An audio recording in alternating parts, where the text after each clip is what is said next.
You kiss your baby without thinking about it. Forehead, cheek, top of their head, dozens of times a day. Automatic, instinctive, the most ordinary gesture in the world.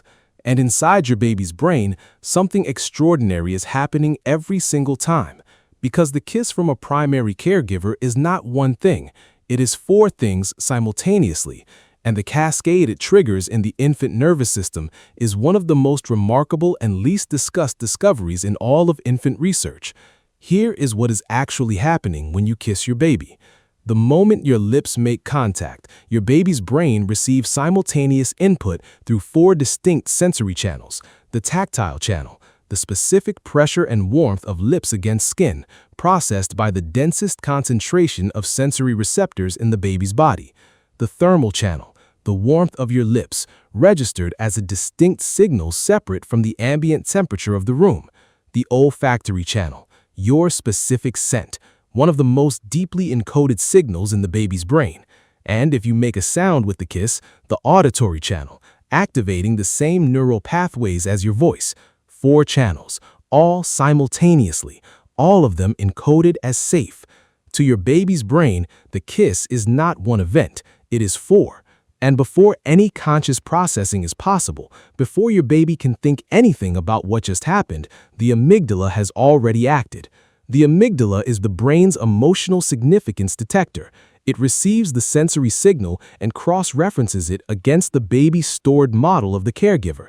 And because the signal came from you, the person whose sensory signature is most deeply encoded in the baby's nervous system, the amygdala does something specific. It generates a safety signal. Not a generic positive signal, a safety signal.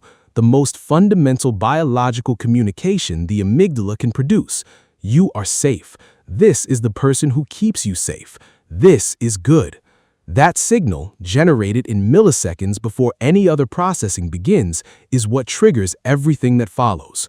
What follows includes an oxytocin surge. Research tracking oxytocin in mother-infant pairs found that episodes of physical affection, including kisses, produce synchronized oxytocin surges in both the mother and the baby simultaneously, both receiving the bonding hormone at exactly the same moment, both being drawn closer to each other by the same biological mechanism. The kiss is not doing something to the baby while you remain unchanged. It is doing something to both of you at the same time. The bond runs in both directions. Now, here is the part about sense that reframes everything. The sense of smell is the only sensory system that does not route through the thalamus before reaching the cortex. It connects directly to the amygdala and the hippocampus, the brain's emotional memory center, bypassing the processing filters that every other sense passes through. This means scent reaches the emotional and memory regions of the brain faster than any other sensory input. And your baby has been learning your scent since before they were born. Research has shown that newborns can identify their mother's scent within the first days of life, before they can focus their eyes, before they can recognize a face with certainty. When you kiss your baby, your face and your scent arrive together at their most concentrated. Your scent reaches the amygdala and says something no word can say as directly: home. Over months of consistent physical affection, something structural is being built.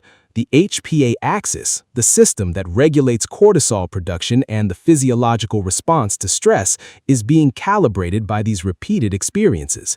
Babies who receive more physical affection in the first year develop more regulated stress response systems. Their cortisol responses to challenges are more proportionate. Their recovery from stress is faster. Their baseline cortisol is lower. The kiss is not just a moment of comfort, it is setting the thermostat for how the nervous system will respond to challenge and difficulty for the rest of the child's life. Research has found that the HPA calibration of the first year is one of the strongest predictors of psychological resilience in childhood and adolescence. The kiss is not decorative, it is structural. Now, here is the specific case of the forehead kiss and why it is neurologically distinct from any other location. The forehead is the area most frequently in contact with the caregiver's face, chest, and lips during the holding of an infant in the first months of life. Through repetition, it becomes one of the most encoded areas for caregiver contact in the baby's nervous system. The forehead kiss doesn't just activate the current sensory input, it activates the accumulated memory of every previous forehead kiss. Each kiss adds to a library. The library grows, and over months and years, it becomes one of the most powerful comfort systems the child will ever have. Researchers studying the neuroscience of comfort found that the sensory memories of early physical affection from the primary caregiver remain accessible to the nervous system for decades. Adults who experience consistent early physical affection report that warmth against the forehead or the top of the head produces an almost involuntary calming response. The library built in infancy is still being accessed in adulthood. The comfort the baby received is still available to the adult they became.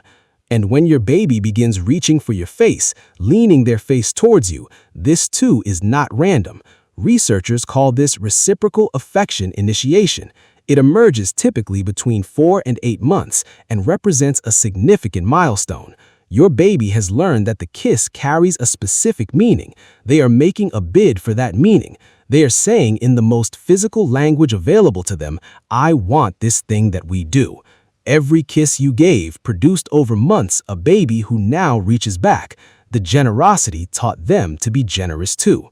And there's the bilateral biology. When you kiss your baby and inhale their scent, that particular scent parents described as unlike anything else, dopamine surges in your reward circuits at levels researchers compared to highly pleasurable stimuli.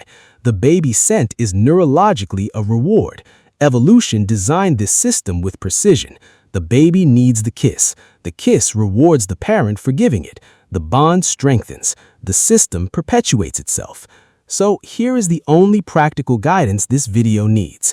Kiss them more. Not as a technique, not as an intervention, because they are there and you love them.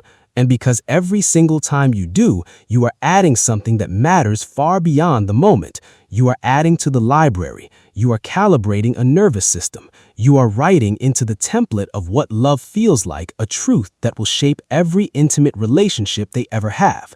The kiss is saying something your baby cannot yet say back. You are mine. I am yours. You are safe. They are hearing every word. Subscribe.